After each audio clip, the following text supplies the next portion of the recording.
one. Okay.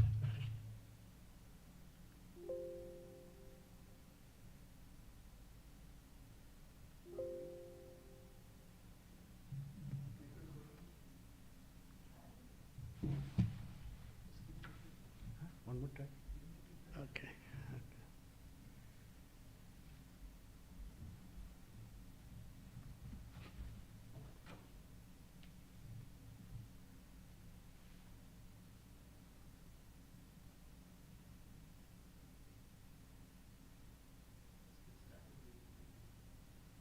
He will control.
Bottom one goes forward. Okay, all right.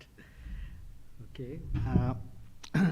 Let us start our this evening session with our regular chant, right?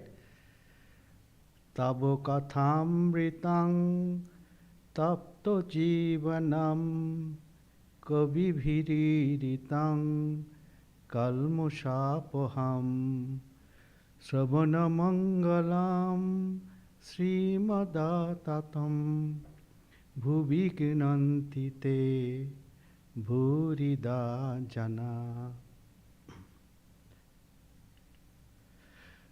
My name is Prithwish Basu. I have been studying Vedanta for a couple of decades. And today I am going to talk about some places sanctified by Sri Ramakrishna. Before I start my talk, I'd like to express my gratefulness to Swamiji, who has given me an opportunity to speak before you. And as you know, the speakers get the most benefit because of the preparation.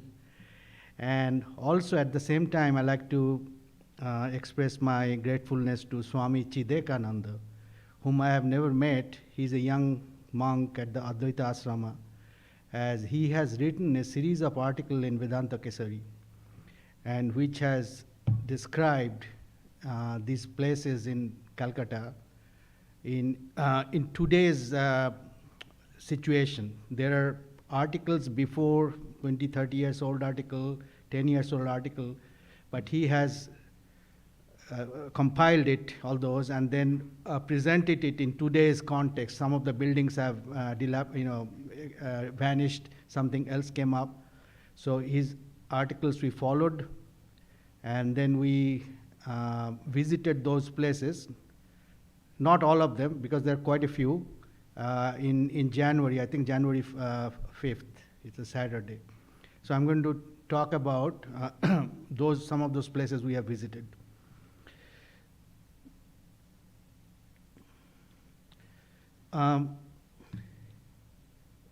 As an introduction, as a preamble,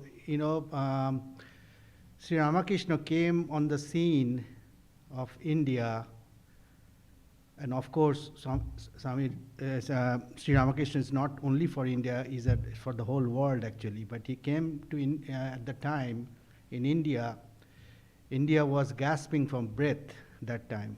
1,000 years of foreign dominations.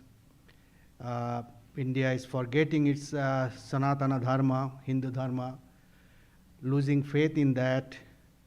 Materialism, or British materialism, or Western materialism coming into play and mesmerizing the population there.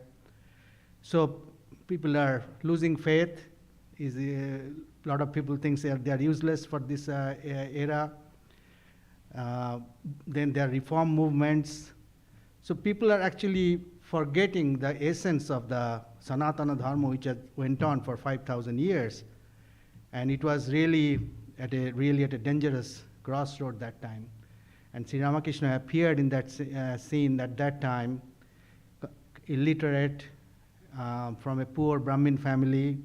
He appeared on the scene, and he had no weapons in the modern sense, like education or wealth or anything. But then, through his sadhana, he regenerated the spiritual essence of India, and which the people of Calcutta and the people of India benefited eventually, and then it has spread to the whole world. So this is the place where Sri Ramakrishna came, has spent 30 years, 1855 to 1885, 30 years, or like his age was 20, and he left that place around 50, and he passed away. He left his mortal body the following year in Kasipur. So that was the place he did his spiritual sadhana. I call it, actually borrowing from Swami Chetananandji, it's his laboratory, spiritual laboratory. It's like MIT of spiritual lab.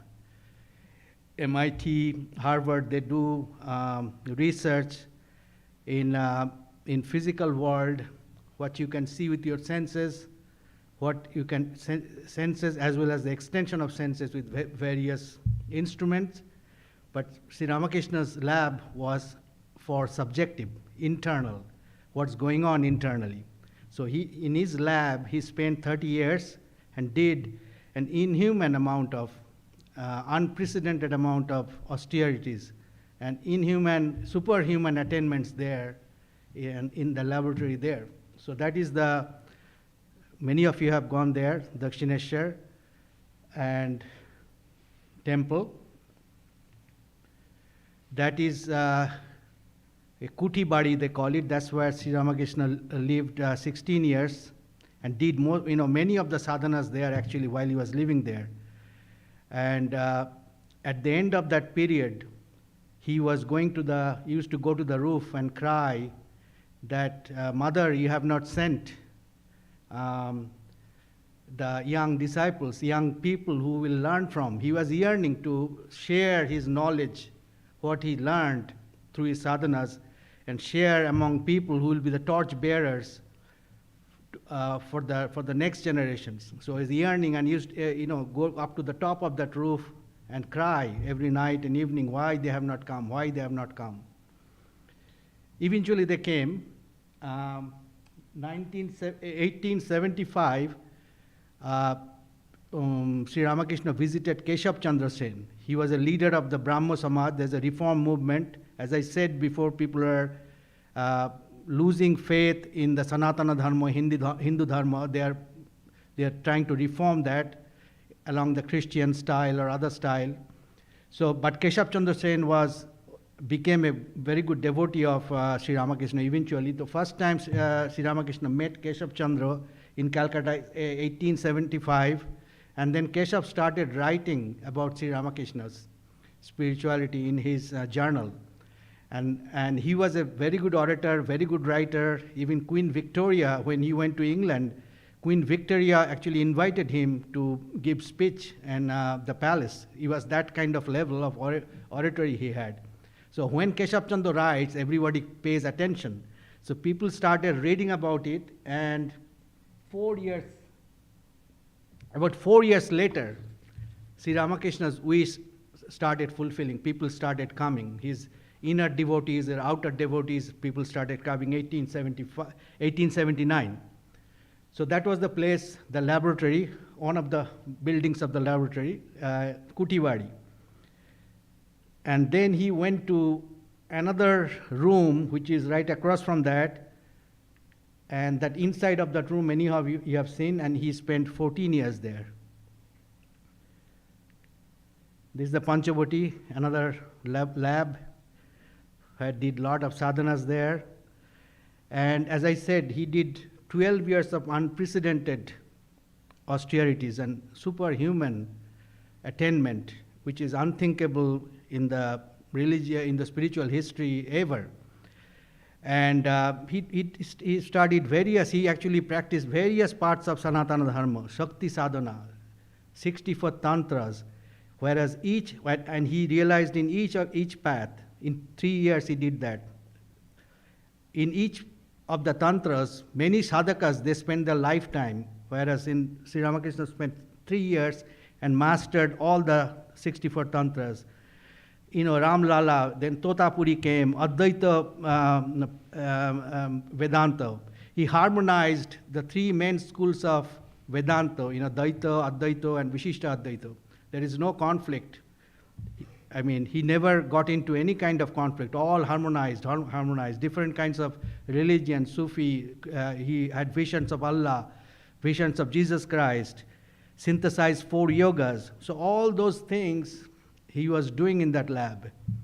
Basically, he lived 5,000 years of Indian spiritual life and traditions in one lifetime. So he, around that, 1875 or so, he was getting yearning, maybe a little earlier, that he has to share this knowledge to various to young disciples so that they can carry it forward. And so today I'm going to talk about a very special part. Actually, Sri Ramakrishna has sanctified many places. He had gone to Benares, he went to Vrindavan, Navadvip, and then north from Dakshineshwar, some places there, Barakpur, then Panihati, all those places he had been. But this part, the last 4 or 5 years of his life, this is very intense. These places sanctified by him, this is a very intense, because this has a different purpose. Actually, he was trying to rear his young disciples, both monastic and the lay disciples. So these visits are much more frequent, much more frequent than the other visits he has made, pilgrimage and other things. So I'm going to talk about some of those. There's a lot of places he had been. And let's see. That's the Kali temple. That's another lab. And both Kali murtis, that idol is there. And many people even today go there and see a tremendous vibration, spiritual vibration there. I remember when Father Paul visited a few years back, and he came back and told us that he had a vision there.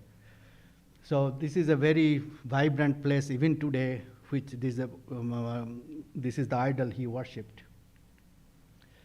This is a very small, unfortunately the map is very small, but this one is a map of Greater Calcutta today. And it's hard to see, but this Calcutta is about 80 square miles and about 1/4 the size of New York City, twice the population of New York City. That is today. But in those days, Calcutta was very small.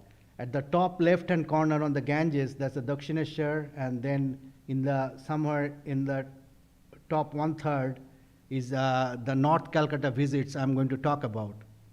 And that's where many of his disciples, monastic as well as lay, they lived there in that area. Sham Bazar, Bagh Bazar, Ahiri Tola, Jhamapukur, Shampukur, Mechua Bazar, all in the North Calcutta area.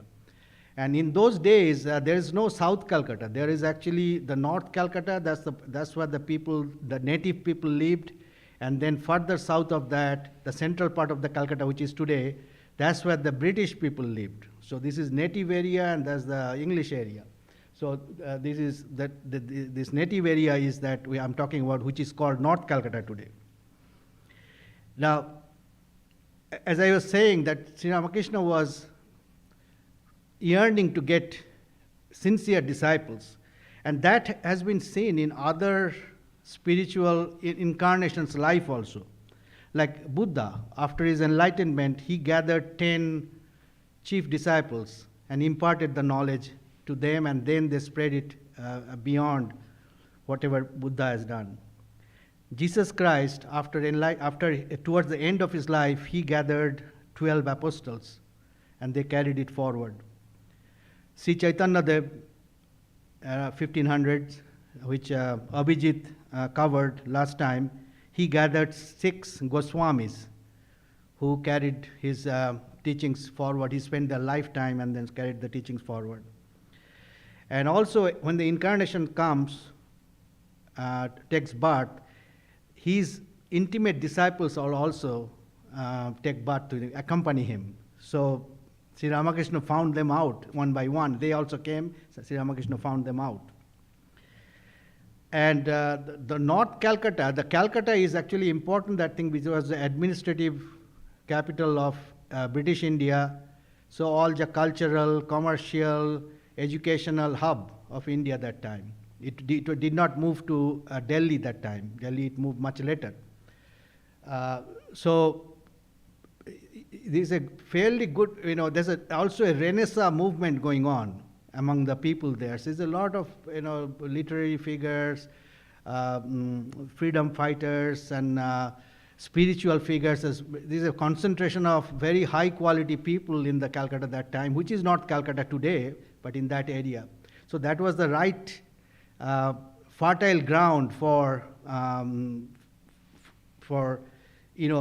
having quality people who can understand Sri Ramakrishna's message and carry forward. Swami Narendranath, Swami Vivekananda, and all those people, as you'll see, many of those people, they live there.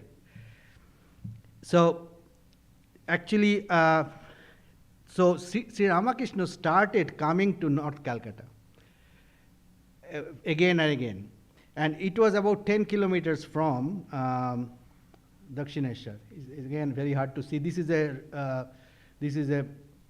zoom in map, and the top left is the Dakshineshwar, and bottom is Sambaja. This is about 10 kilometers. And this area, again, I zoomed in. This is the North Calcutta, what is today Bagbajar, Sambajar, those areas. So that's the area we are talking about. It's about 10 kilometers by walking. In those days, there's no car. There's a horse-drawn carriage, and there is boat and walking. A horse-drawn carriage was expensive. The students and most of the people couldn't afford it. Boat is also expensive. So some people, they walked. 10 kilometers, walk back and forth, and 20 kilometers to see him. But it was doable. Dakshineshwar was a village. It was not part of Calcutta, but from the Calcutta, it's possible to visit. And Sri Ramakrishna's kindness, he started coming to Calcutta so that these people can see him there, so they don't have to travel. Okay. Now, in the North Calcutta, 12 of his monastic disciples, they lived there. 6 of them are born there. At 6 of them, they later moved there, later meaning in a young age, that time, for studies or for some work. Those who are born there, who are Subodh, Sarat, Harinath, Gangadhar, Kali Prasanna, and Naren, and 6 moved from village. They are Rakhal, Shashi, Sharada Prasanna, Baburam, Niranjan. And Tarak used to come during the week for some work. So you have see 13 out of 16, 13 disciples are there in Calcutta, in that area that time. Now, why we visited these places? Why people visit these places where they are born, where the places were frequented by Sri Ramakrishna, is actually a power of association.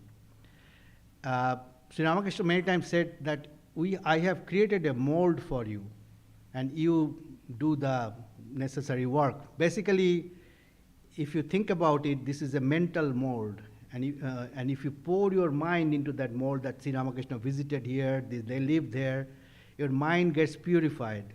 So that mold, these are the mold, basically. You're going to a place and thinking about it. Some of the places are still intact. Some of the places have been very renovated very well. Those are run by Ramakrishna Mission.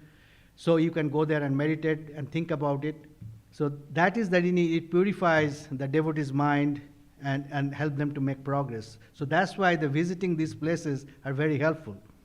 And M, the chronicler of gospel, he used to go, anytime he used to pass by a place, maybe every day, he used to pass by the Digambar Mitra's house and he will make pranam there because Sri Ramakrishna stayed there.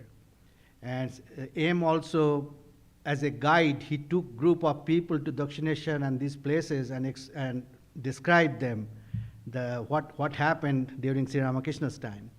So these visits are very helpful that way. So let's move on. Bagh Bazaar, the Leela Khetra, we'll start from Bagh Bazaar. Divine play, Leela Khetra is a divine area, divine play area. And first, we have to talk about Balaram Bose, because that's the pivot. Sri Ramakrishna used to come to Balaram Bose's house, and that's where many devotees also are invited. They will come and they'll see him. And many times Sri Ramakrishna, from Balaram Bose's house, he went to other places. So that was his parlor. He will come there. It is his fort. And Balaram Bose made a note of his visits, and it was more than 100 times over a period of 4 or 5 years. Sri Ramakrishna visited Balaram Bose's house more than 100 times during that 4 or 5 years period. Sometimes stayed overnight. And so that allowed the young disciples and householders to gather and develop a bond among themselves. And he used to have hours and hours of kirtans, devotional songs, discourses, spiritual discussions at Balaram Babu's house. This is a map which is very difficult to see. It is very small. Actually, if you get hold of the article, and then you can get those maps and how to go to various places. So Balaram Bose's location is shown there in the map. And this is his picture. And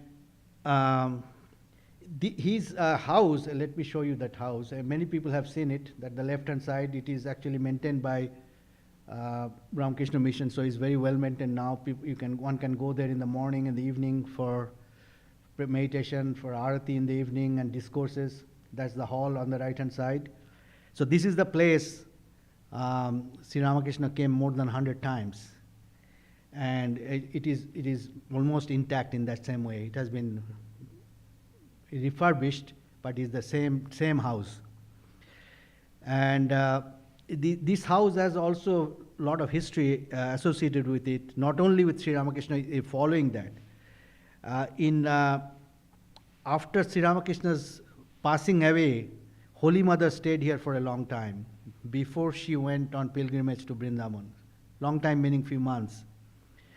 1897, Swami Vivekananda had the first meeting with the lay disciples and the monastic disciples and the lay disciples, and founded the Ramakrishna Mission after his first return from United States.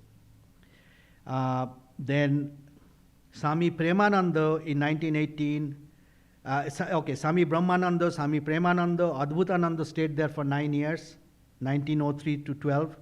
Niranjanananda, Yogananda, other monastic disciples, they all stayed there for a long period of time after Thakur's passing away. Adbhutananda ji stayed there for longest, I guess. Then two of the monastic disciples, they attained their Mahasamadhi there. Swami Premananda in 1918, and in 1922, Swami Brahmananda ji also passed away there. And Balaram Basu come from a wealthy family, but very devoted family, Vaishnava family. They had large estates in Odisha, Kothar district, very large estates. But he did not get too much involved in those work, he allowed his cousin brother to run it, and he just got monthly allowances. But they're quite wealthy. So he spent a lot of time in japam and meditations, Balaram Bose, from the very beginning, even before he met Sri Ramakrishna. So he used to stay at Puri so that he is close to the Jagannath temple. But he moved to Calcutta one time. He had to come to Calcutta. That was, I think, that was in June. June 1st, 1881, he first met Sri Ramakrishna in Dakshineshwar. But I think the day before he came from Puri to Calcutta, or a couple of days before, for his daughter's marriage.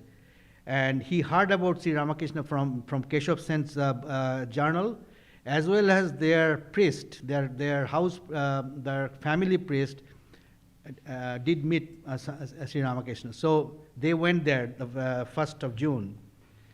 And when he went there, Balaram Bose went there, Keshav Chandra Sen was also there in the Dakshineshwar that day. So Balaram Bose, being a very diffident kind of person, never showed his presence, very low profile. Vaishnavas are like that, very, very humbler than a blade. He always sit in a corner. He's the owner of that house. Nobody would, when he was in his house, he's one of the owners of the house. People will think he's just a worker there. Many times people mistook him as a worker. He was that kind of very low profile. So he was sitting there in a corner and on that day, seeing Sri Ramakrishna. And towards the end, when he got a chance, he asked Sri Ramakrishna, directly, that does God really exist? Sri Ramakrishna said, certainly he does. And he has never heard. That same thing with Narendra happened a few years later, All the spiritual, when the people ask a direct question about God, they always evade that question. But here the question is direct. Yes, certainly he does. Then he asked, can a person see him? Yes, he reveals himself to a devotee who thinks of him as his near and dear. Direct answer. So first visit, he got very impressed. So next morning he came back again, Balaram Basu. That was the first beginning, June 1st, 1881. Then Master endeared him very much. He said, I have a vision. In my vision I have seen you, Chaitanya's group. You are my own. You are my very own. You are one of our supplier. Her meaning Mother Kali's. Mother Kali, Sri Ramakrishna said, has assigned supplier role to 4 people. Muthur Babu first and then Balaram Basu. So Balaram Basu supplied all his Sri Ramakrishna's food stuff since until his death. Rice, sugar, farina, sagu, barley, everything he supplied. He was very careful about money because he was not directly involved in that estate business.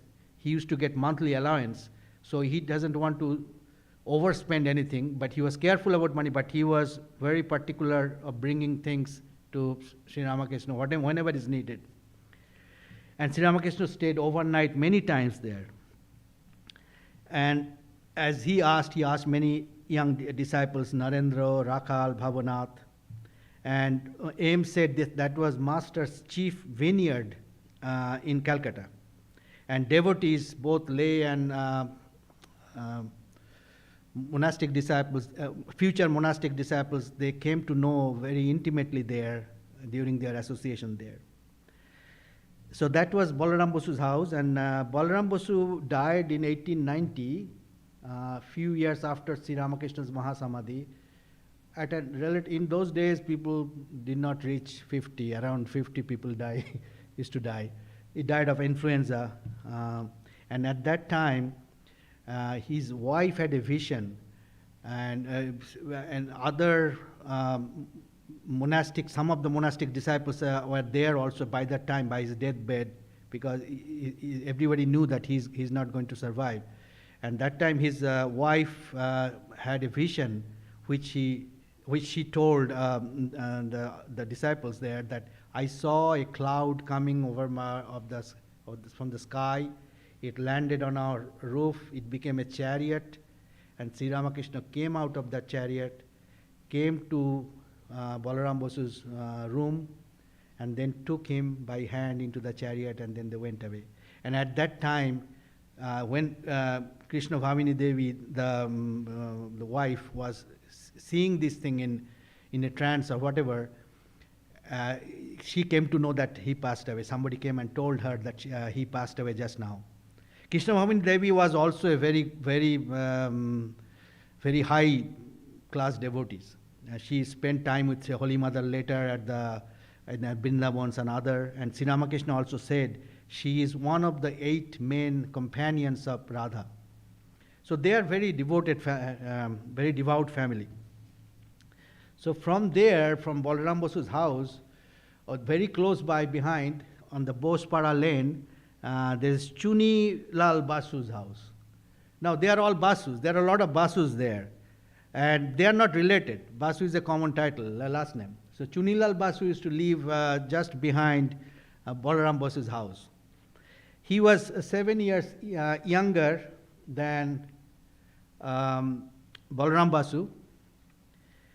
He got a job at Calcutta Corporation after passing out from his school, but he had a very much always yearning for something higher, something higher. You know, he had emptiness inside. He used to visit monks and spiritual holy people. You know, he was always restless about that. One time he left his job. He took a leave of his job without permission, and went to various pilgrimage. But he didn't like it. He came back after 2 weeks. He went there for 2 months, went out for 2 months, but came back after 2 weeks. But he lost his job because he didn't ask permission.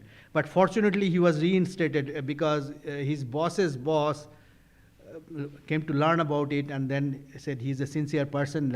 He was reinstated there. And in March 81. Balaram Basu went, first visit was 1st June. So this was little bit before Balaram Basu, just 2 months before. He went to Dakshineshwar on his own. And found out, he was asking for where is Paramahansa, and then found out Sri Ramakrishna there. And then he went there and told why he is there. And Master Sri Ramakrishna asked him many questions in the first visit. In the Gospel, you will see many Chunilal Basu's reference. Once you know, I feel that way. Once you know the history a little bit, and maybe their houses or where they live, I think those characters become more live when I read about it. And then their background, their where they're coming from, you know. So if I read Chunilal Basu now, it will be more alive now. So many references in the Chunilal is there actually sitting with the other devotees. So he went there couple of months before Balaram Basu, and Master asked him many questions, and Master did not, Sri Ramakrishna did not talk anything about devotion and renunciation that time. Asked him just to find out. And few weeks later, during that intervening time, he left his job and went somewhere. Then after 2 weeks, when he came back, he went to Dakshineshwar again. And that day, Balaram Basu was there, and with Sri Ramakrishna. I think that was probably a little bit after Balaram Basu's first visit. This is all happening around June, mid-June or something of 1881. Then now, Chunilal Basu and Balaram Basu, they are in a social scale or economic scale, they are very far apart. Balaram Basu was very wealthy, huge estate owner and everything. Chunilal Basu was rather poor. And he lived in a small house. That house is there, but house has been demolished lately. That was his house. In one room, I think he lived there. But this is the power of incarnation. Incarnation, they don't look at wealth or anything. They look at their devotion, their fervor. So Sri Ramakrishna brought them together and loved him very much, Chunilal Basu, very much. And then when first time the Balaram Basu and Chunilal Basu met, Sri Ramakrishna told Balaram Basu that, Chunilal lives very close to your house. You bring him once in a while when you come. And that's how they became friends.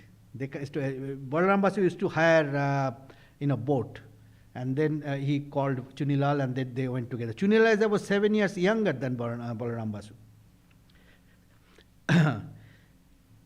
When Chunilal Basu became sick, Balaram helped, and Swami Vivekananda, when he came to this country, sent financial help to Chunilal Basu. They all loved him very much.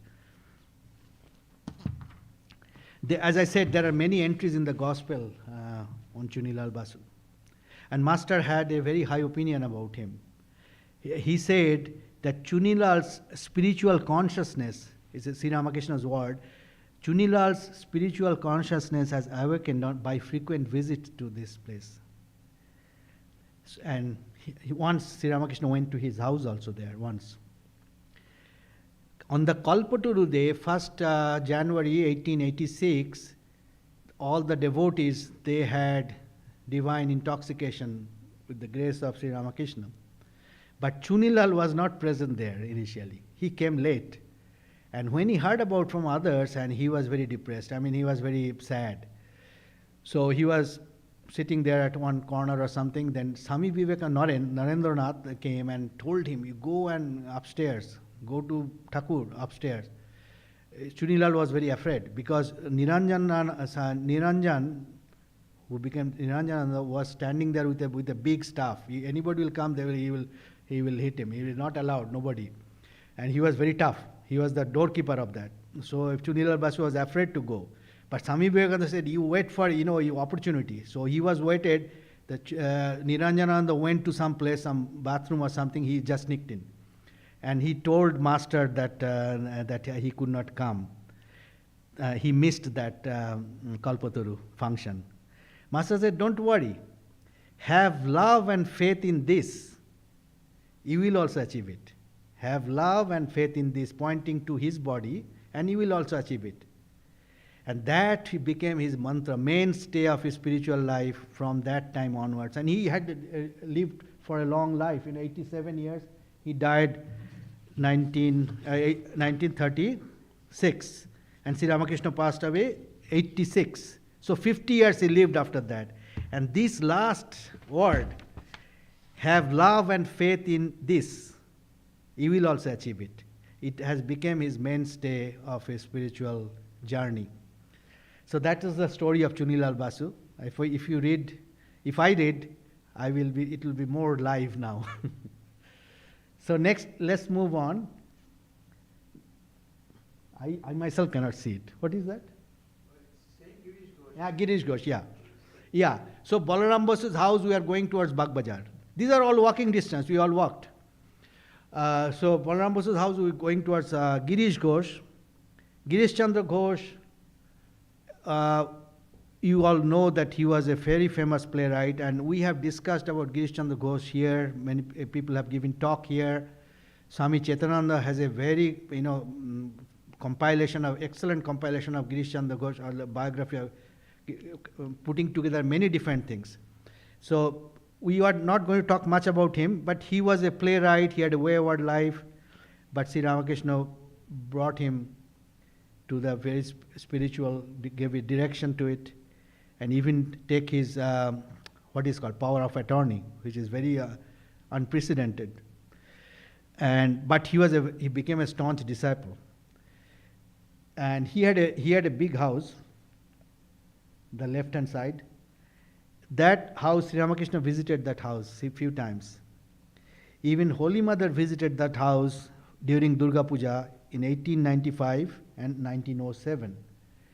And he used to he had asthma, very bad asthma towards the end of his life, last 5, 6, 7 years. In that Chetanandi's book, things are written there, and he used to sit there on the second floor, and then from there he can see the street opening in front of him. He can see people are coming and going.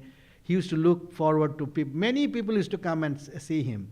And he used to like that, invite people and they have discourse with him, talk with him, bhajans and all this. So his house was a very nice spiritual congregational place. But that house has been demolished in 1856, most of it, because they created a wide road on the both sides of it, Girish Avenue, which merges into Central Avenue, one of the big wide road of Calcutta that time. So that house is gone, only the front portion is there. Front part is there.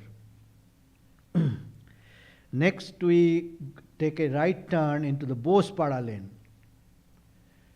Bospara lane was one continuous lane, but because they created that Girish Avenue, now it is into two parts, on the left side and the right side. So it is not continuous. One has to cross the road to go to the other part of the Bospara lane. So Bospara lane, we'll go first to visit Tulsi Maharaj. Tulsi Charan Datta is very rare. I didn't find many, but the only thing in the latest Udbodhan, not latest, the last Sharadiya Udbodhan, the Puja edition, there is a picture there, fortunately. That's Swami Nirmalananda, Tulsi Maharaj. He actually saw Ramakrishna at Balaram Basu's house first time, and he joined order later. He was not one of the direct disciples, but he did a tremendous amount of work in the south and started many centers there. So that is Swami Nirmalananda. Tulsi Maharaj's house is not there because in Bospara lane there is another lane they have constructed and his house was gone. House is gone. Next to Tulsi Charan Datta's house is Vaikuntanath Sannal's house. Vaikuntanath Sannal was again lived quite 80 years or something, good old age. He lived a sadhu's life afterwards, you know. He wrote Ramakrishna Lilamrita. This is gospel is called Kathamrita. It is called Ramakrishna Lilamrita. I don't know whether it is available or not. I have not seen it, but in those days it was people probably read it. And Vaikuntanath Sannal on the Kalpaturu day, Master Sri Ramakrishna graced him, special grace, I guess. And then after that, he was seeing Sri Ramakrishna is in everybody, and then also every inanimate objects, and it was too much for him to bear. You know, every person is seeing Sri Ramakrishna. You know, in inanimate objects also seeing. So, and he had worked. You know, he was involved in outside work that time. So he came back after 3 days and begged to Sri Ramakrishna, please take away this vision, I cannot handle it. And Sri Ramakrishna took that vision away. But later on, he became almost like a sadhu's life. He probably got initiated in sannyas or something, some places I've read. But he lived that kind of life after that. Holy Mother visited, that house is there, Vaikuntha Bhavan, Vaikuntha Dham or something. Maybe it's not in the original form, but that his descendants live there, and the house name is Vaikuntha Dham. We have seen that one. And Holy Mother visited that house, worshipped Sri Ramakrishna there after passing away, and offered cooked food. And his descendants live there now, and they do daily worships there. Next we move to again we are in the Bospara lane. So from Balaram Bose's house we are moving north, walking north. We crossed Girish Ghosh's house, the remnant of the Girish Ghosh, turned right into Bospara lane. You can turn left into Bospara lane also because Bospara lane crosses Girish Avenue. So we turned right. That we talked about Tulsi Maharaj. We talked about Vaikuntanath Sannal. And then we go to Dinana. Yeah, this is an important place. Yeah, this is again very close on the same road. Same area. Again, this left-hand side is the Dinanath Basu's house. Dinanath and Kalinath Basu. Oh, yeah, I can see better. Right, that's right. You are right. Yeah, this is a new building replacing the Dinanath Basu's house. And very close to that is Akhandanandaji's house. Okay, that's also new building. But this house, at least that place, is a very, very important, very high significance. Now, Dinanath Basu, Dinanath Basu and Kalinath Basu, they are influential people. Dinanath Basu was an attorney at Supreme Court, and Kalinath Basu was an influential police officer at that time. And they are actually known to Keshav Chandra Sen. They are companions of Keshav Sen and a part of Brahma Samaj. And the important of this is because in his house, in 1877, Girish Chandra Ghosh, young Harinath Turiyananda, who became Swami Turiyananda, young Harinath was about 13, 14 years of age, and Gangadhar, who became Swami Akhandananda, all three of them had their first darshan of Sri Ramakrishna in front of their house. Girish Chandra, Harinath, Swami Turiyananda, and Gangadhar, Swami Akhandananda. They had their first darshan of Sri Ramakrishna outside their house. And later on, Harinath wrote that everyone in the locality was shouting, Paramahansa has come, Paramahansa has arrived, Paramahansa. Sri Ramakrishna has already becoming famous in everywhere he went. This throng of people will gather around that house or So everyone in the locality was shouting, Paramahansa has arrived, Paramahansa has arrived.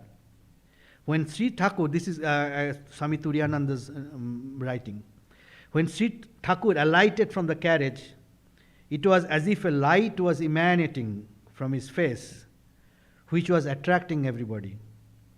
He looked as if he was intoxicated and unaware of the outer world, unquote. That's what young Harinath saw when he was 13, 14 years old, and he wrote it down later. So that is Dinanath Basu's house, and Akhandanandaji's house was, again, it was a new house. And Turiyananda's house was on the other side of the Boshpara lane, but that house is not there anymore. There's some bank or something there. But you can at least go to that area where the house was. Here, place is there, the exact house is not there. There's different kind of house, flat kind of system. And Turiyananda's house, I think that area, we could not find it. We asked few people, something else has happened there. But you can have a rough idea about that area. Akhandanda's house is this one, No, this is again that is a new building replacing. But you can go to that, near that building. You can go near that, think about it, that he used to live there that way. Next we go to Nandalal Basu. No, Nanda Basu and Pasupati Basu. I don't know whether he's called Nandalal or not. Nandalal Basu? Okay. Not that artist Nandalal though. This is a different.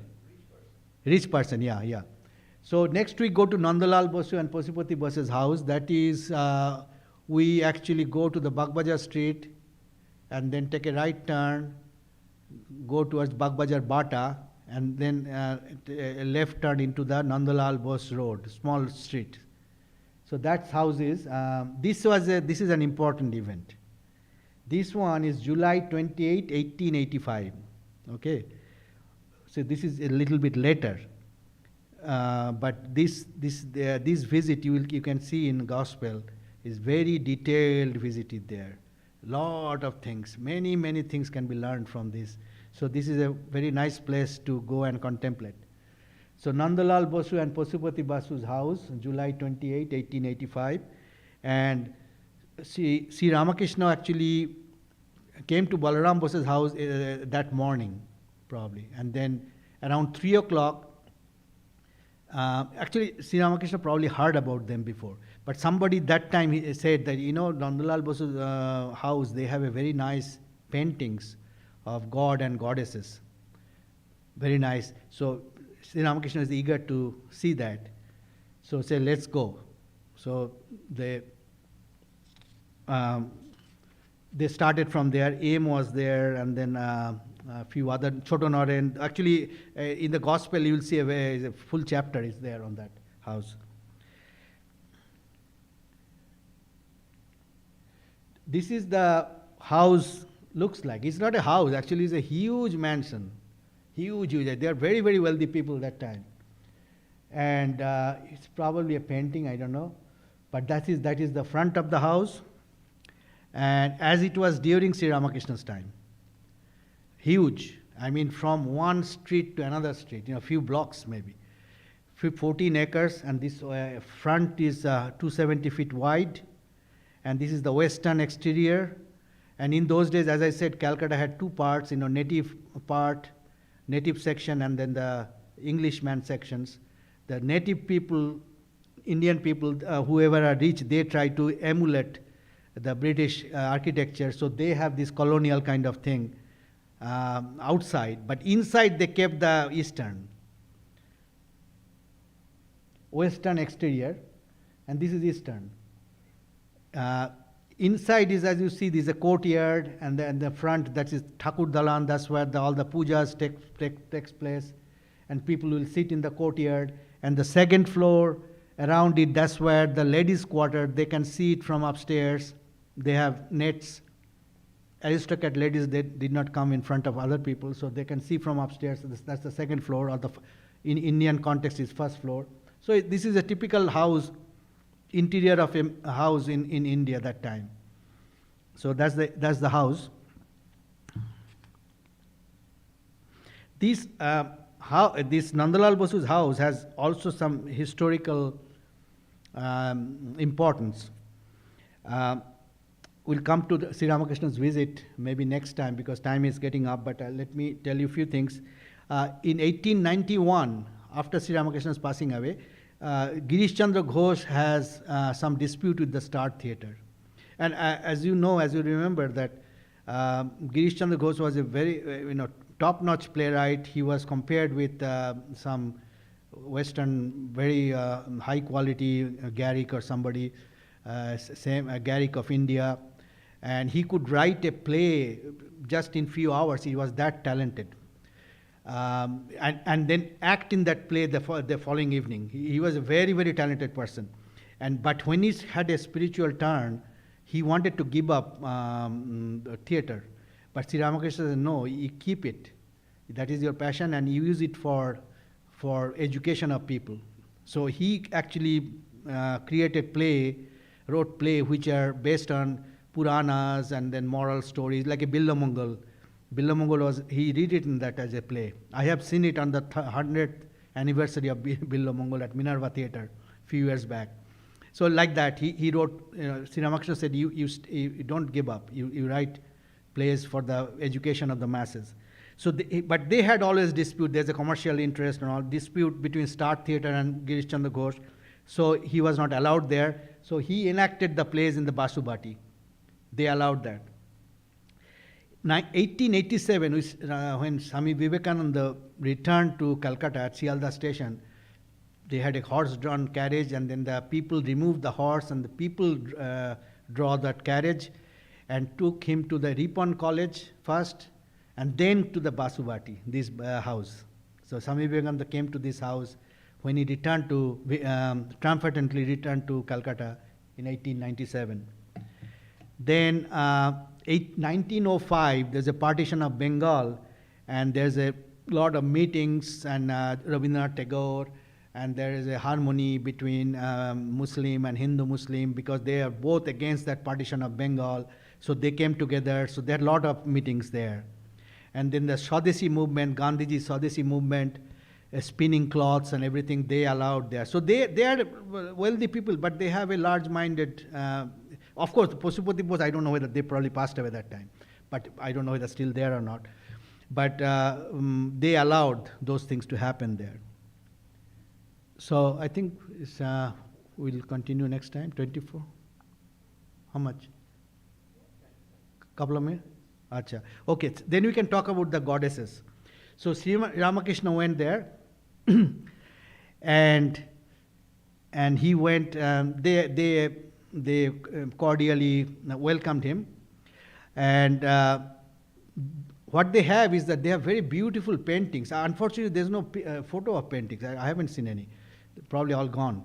But they had beautiful paintings of various gods and goddesses. They are painted by a then famous painter called Bamapada Banerjee. He was one of the famous painters at that time, and he painted those majestic, large paintings.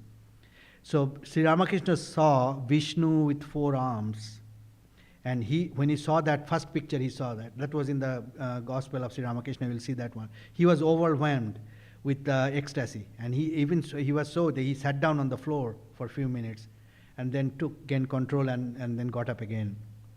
Then Ram and Hanuman. Then Hanuman is glaring at Ram's feet, and then he got into a trance. And in the trance he said, me, like that. He said, he enjoyed and then got into that kind of spiritual mood. The pictures are so good. Photos, the paintings. Then Bhamana avatar.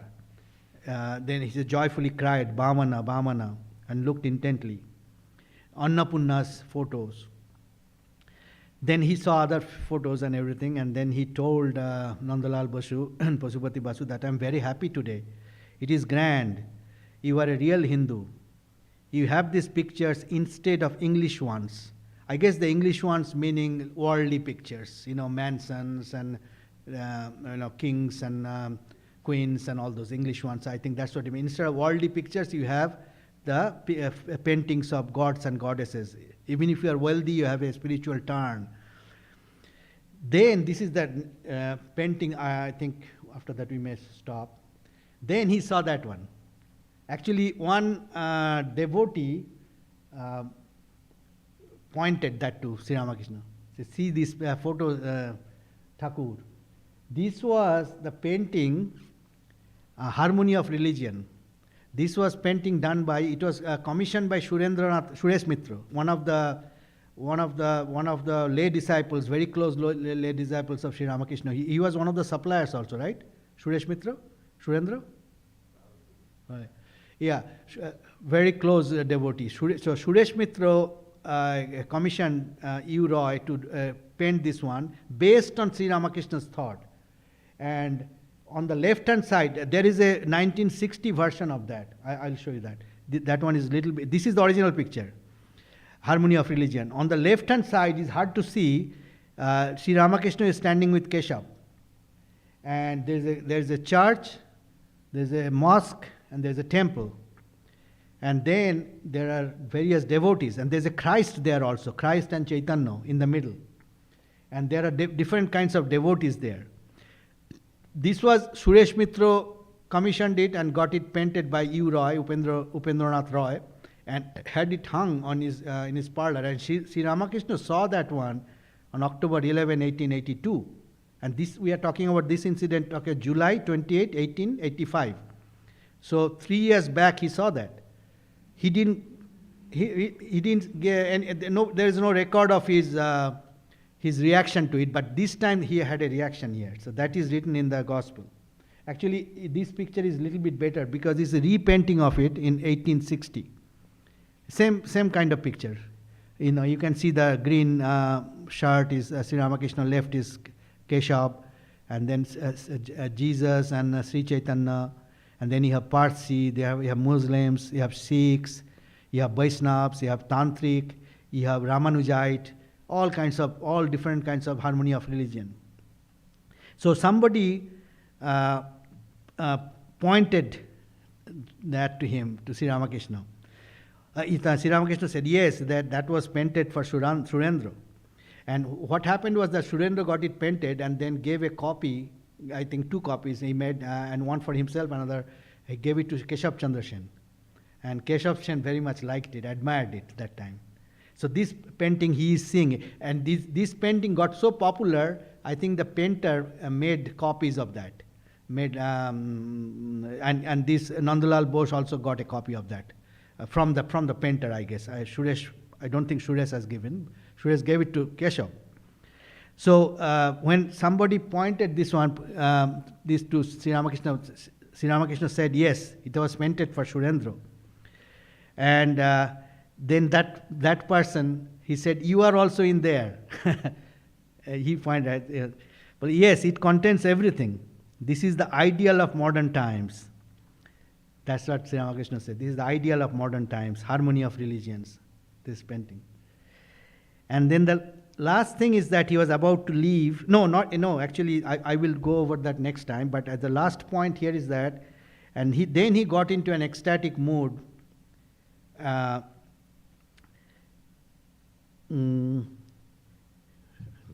to DM. I forgot talking to whom. I forgot. But he got into an ecstatic mood, And he says, I am not unconscious. It's a huge mansion. It's a really huge mansion. But what does it consist of? Bricks, timber, and clay. Bricks, timber, and clay. And if you go there today, this whole house is in a dilapidated condition. Nothing but brick, timber, and clay.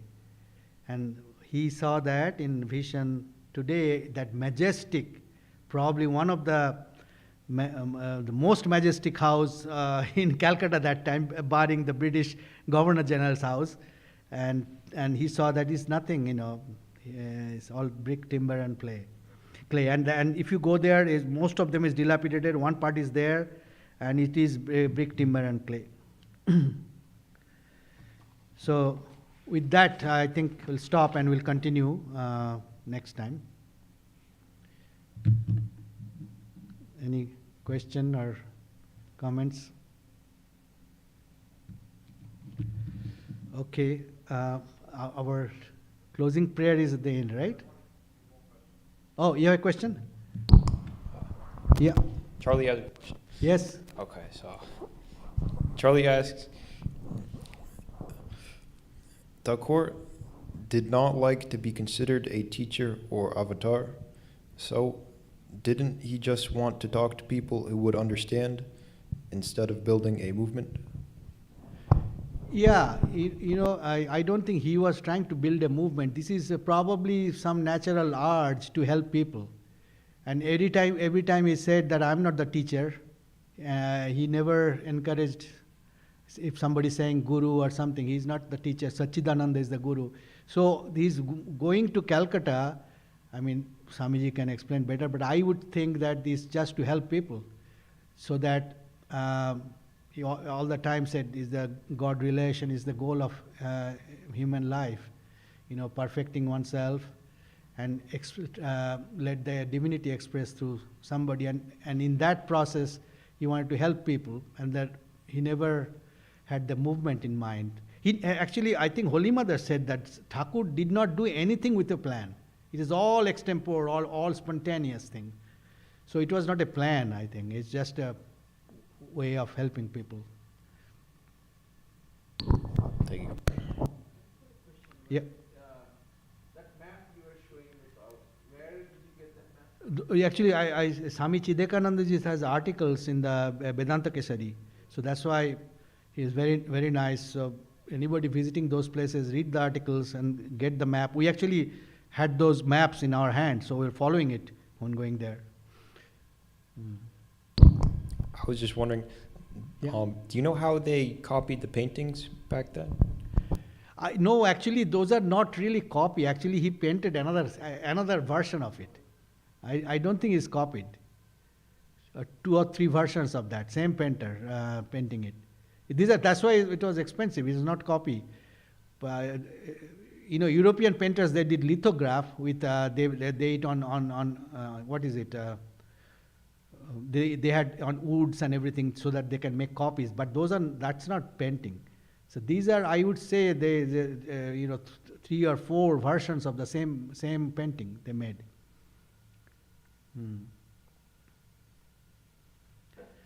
Okay, so we'll have the closing prayer. Closing prayer is towards the end. Okay. Okay, we'll have the closing prayer. May the divine, who is Father in heaven of the Christians, Holy One of the Jewish faith, Allah of the Muslims, Buddha of the Buddhist, Tao of the Taoist, Great Spirit of the Native Americans, Ahur Mazda of the Zoroastrians, and Brahman of the Hindus, lead us from the unreal to the real, from darkness to light, from death to immortality. May the all-loving being manifest himself unto us and grant us abiding understanding and all-consuming divine love. Peace, peace, peace be unto all.